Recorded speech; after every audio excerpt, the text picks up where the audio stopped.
यमराज नचिकेता संवाद। हमारे धर्म ग्रंथों में मृत्यु के देव यमराज से जुड़े दो ऐसे प्रसंग आते हैं जब यमराज को इंसान के हट के आगे मजबूर होना पड़ा था। पहला प्रसंग सावित्री से संबंधित है, जहां यमराज को सावित्री के हट पर मजबूर होकर उसके पति सत्यवान को पुनः जीवित करना पड़ा। जबकि दूसरा प्रसंग एक बालक नचिकेता से संबंधित है, जहां यमराज को एक बालक की जिद के आगे मजबूर होकर उसे मृत्यु से जुड़े गूढ़ रहस्य बताने पड़े। हम आपको यमराज और सावित्री के प्रसंग के बारे में पहले बता चुके हैं। आज हम जानेंगे यमराज और नचिकेता से जुड़े प्रसंग को और उनके बीच हुए संवाद को। पुराणों में वर्णित है यमराज और यमलोक से जुड़े ये रहस्य।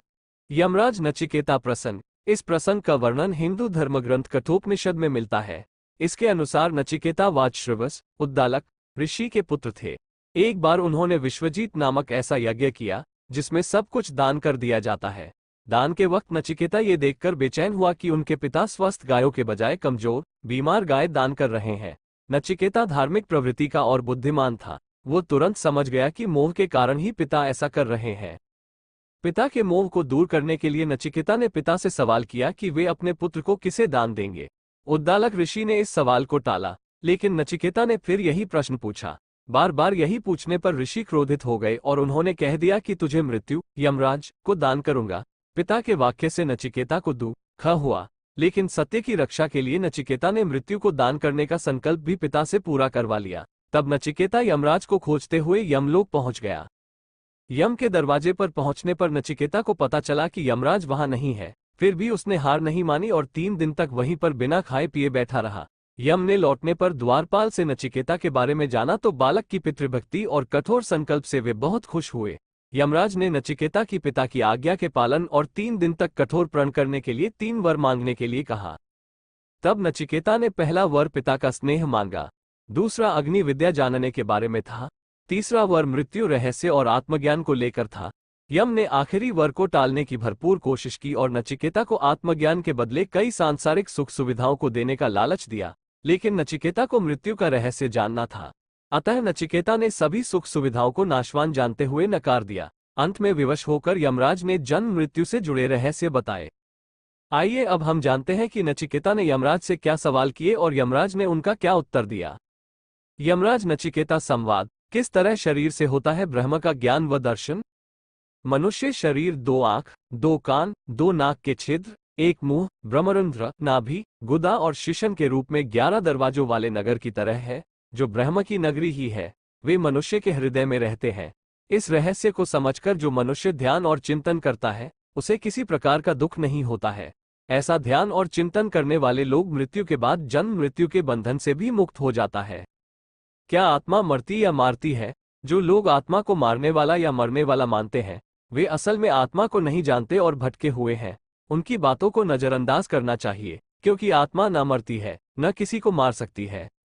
कैसे हृदय में माना जाता है परमात्मा का वास। मनुष्य का हृदय ब्रह्म को पाने का स्थान माना जाता है। यमदेव ने बताया मनुष्य ही परमात्मा को पाने का अधिकारी माना गया है।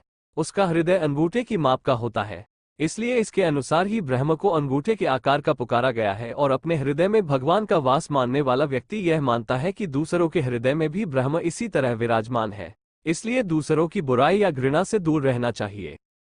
क्या है आत्मा का स्वरूप। यमदेव के अनुसार शरीर के नाश होने के साथ जीवात्मा का नाश नहीं होता।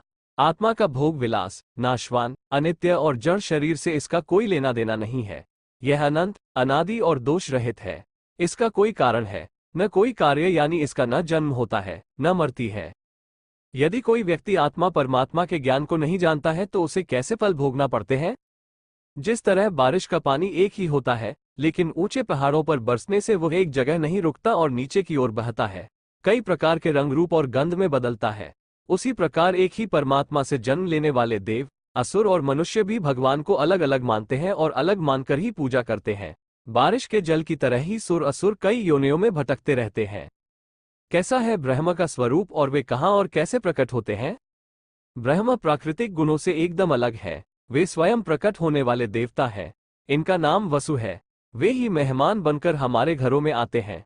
यज्ञ में पवित्र अग्नि और उसमें आहुति देने वाले भी वसु देवता ही होते हैं।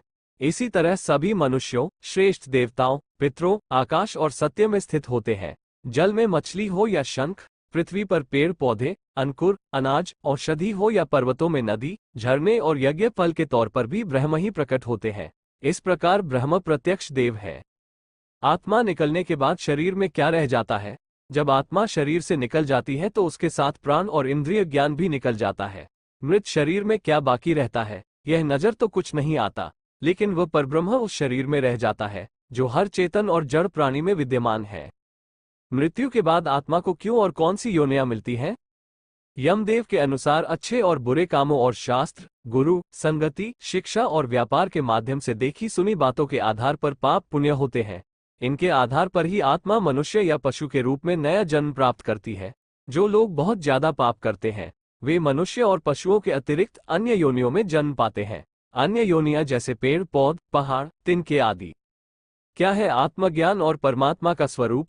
मृत्यु से जुड़े रहस्यों को जानने की शुरुआत बालक नचिकेता ने यमदेव से धर्म अधर्म से संबंध रहित कार्य कारण रूप प्रकृति, भूत, भविष्य और वर्तमान से परे परमात्म तत्व के बारे में जिज्ञासा कर की।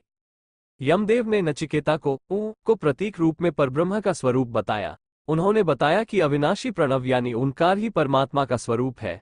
ओंकार ही परमात्मा को पाने के सभी आश्रयों में सबसे सर्वश्रेष्ठ और अंतिम माध्यम है। सारे वेद, कई तरह के छंदों व मंत्रों में यही रहस्य बताए गए हैं।